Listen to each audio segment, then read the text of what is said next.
peer pressuring you to do something that you don't want to do, that is not a friend or a family member or a relationship. That is a manipulator. Peer pressure is a manipulation tactic, and it's not some cutesy, he peer pressured me to go to the park and we can be vape together. No. Peer pressure is weird. It means they don't respect your boundaries. If you're being peer pressured, you don't have boundaries and you're a people pleaser and you care about too many people's validation. Cut that off. Someone who peer pressures you, they don't care about you. And I think with peer pressure, I think the reason why peer pressure is such a big issue, especially with relationships and friendships, is because you guys have too much empathy. Having too much empathy, okay, hot take, having too much empathy is a bad thing. It's not cute to love everyone all the time, even if they run you over. That's not cutesy. It means that you are a snowflake. It's not cute to be a snowflake, because snowflakes, you can destroy them easily. No. You know what's cute to be? It's cute to be a brick. Be a brick sometimes. You need to be tall as shit. Yeah? Wakey. Right? It's not cute to be like, he cheated on me 75,000 times, but I have such a good heart. No. That's weird. Stop doing that. Please go away. No. You guys need to be able, one tactic that you guys need to do in this life is you guys need to be able to restrict your empathy.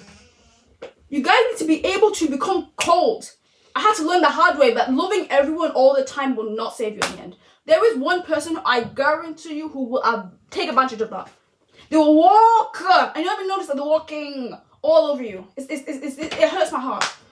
Right. Now let me talk about peer pressure in relationships. That's even worse.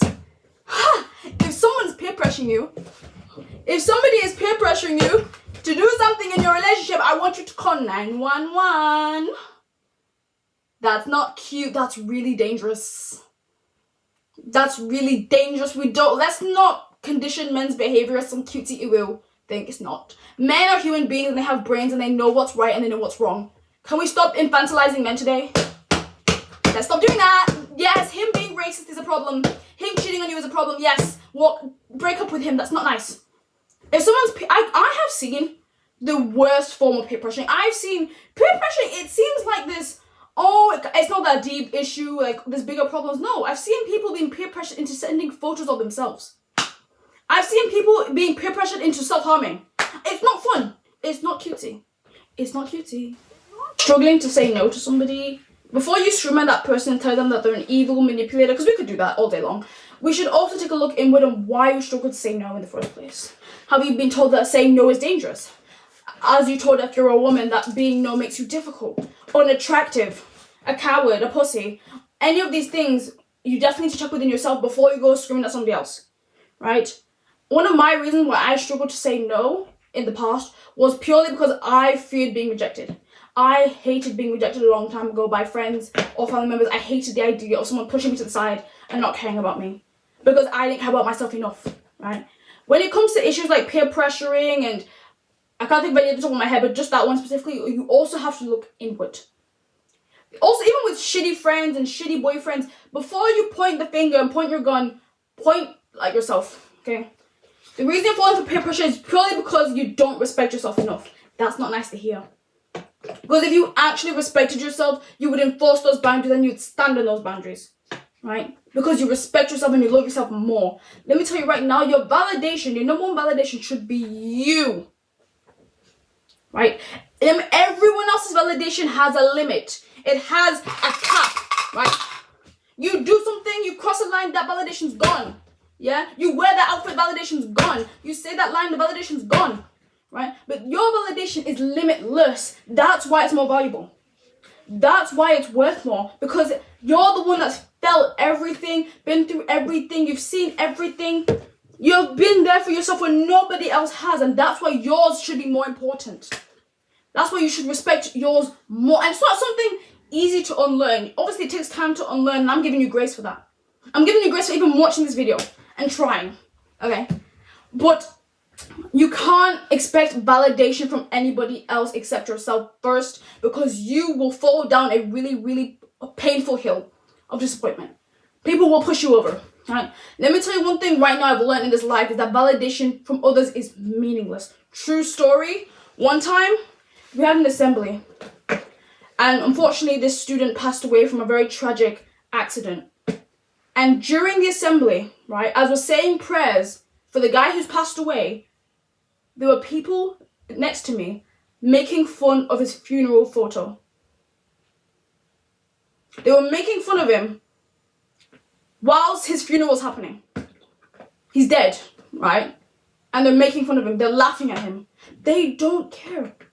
These people, this validation is worthless. They don't care if you live or die. Making fun of someone who's dead is crazy. Literally, even when you're dead, you're not safe from these people. It doesn't mean anything. They will talk until you're in heaven or hell. If heaven and hell even exists. That's a story for another time. But my point is that validation has to come from inside the heart first before it comes from outside the clouds. That's my statement. And with peer pressure, I heavily think that someone who's doing that to you is not a good person. Can we normalize using the word ugly to describe someone who's behaving weird? Because someone could look nice, someone could look lovely, but if their heart is acting strange, then I think we should all call that ugly. No, I don't think ugly should be solely on appearance. If someone's peer pressuring you to do something you don't want to do, that is ugly. Ugly, crooked, ugly, proper ugly. Yes, you are. That's super ugly. Ew, disgusting. I'm disappointed. Okay, go live your life. Do what you want. I don't care if it's a family member. I don't care if it's a boyfriend. If it's a boyfriend, I'll beat them up for you. Okay, and I'll date you instead. I don't care who it is. I'll throw them away and validate yourself. Right? How about you peer pressure yourself into caring for yourself? How about that? How about you peer pressure yourself into loving yourself? For accomplishing your goals. For wanting what you want. You get the point. That you shouldn't even you shouldn't even be feeling pressure, period. Who's pressuring you? To do what? The only person who should be pressuring me, right, is my future landlord when they're asking for my rent. That's it. No one else should be pressuring me to do nothing. We're on a floating rock in the middle of space, right? If I don't send you this photo, Jonathan, you're not gonna die. Okay? Chill out. If you're not validated by that friend group who's doing something that you don't want to do, you're not going to die. Being alone is okay. It's okay. Having no friends because you don't want to do something is normal. Let's normalize that. Being single is okay because you don't want to do something. Yes. If somebody, especially if it's a man, peer pressuring you to do what? That's double ugly. That's even worse. That's like the worst one. Alright. And also, if someone's peer pressuring you to do something like, intimate, and you get in they're peer pressuring you with physical harm, police, child line, 911, government number, domestic violence, I don't care. Peer pressure is the first sign of manipulation and emotional abuse. That shouldn't be hard. It is. I got vouchers. Sorry. Peer pressure is not cutesy wootsy. Oh, it's not. No, it's not. Right? People die because of peer pressure. It's not funny. You guys should watch. I'm trying to think of a film. Watch any film that showcases peer pressure in a negative light. Literally, that's how I stopped watching people be peer pressured into doing really dangerous shit. Made me stop wanting to listen to these people, because that's how it starts. It starts so small. I know parents say that all the time. I know parents and teachers say that, but they're actually right. It starts all so small. 1 minute it's a photo, next minute you're in the mafia. I'm not even joking. No, yes, and you know what? The people who are peer pressuring are also being peer pressured. It's like an endless cycle. You think these people are the alpha? No. There is somebody above them who is pushing them to bully you, or is pushing them to make you do something. Yes, it's a hierarchy, right? They're not the alpha, the omega. They're not the wolf. They're a toad. Okay? Stop caring about people's validation, because it's not that important. And if you don't do what they want, you will not die. And if you might feel like you're gonna die, then call the police. Thank you. Mwah. Bye, children.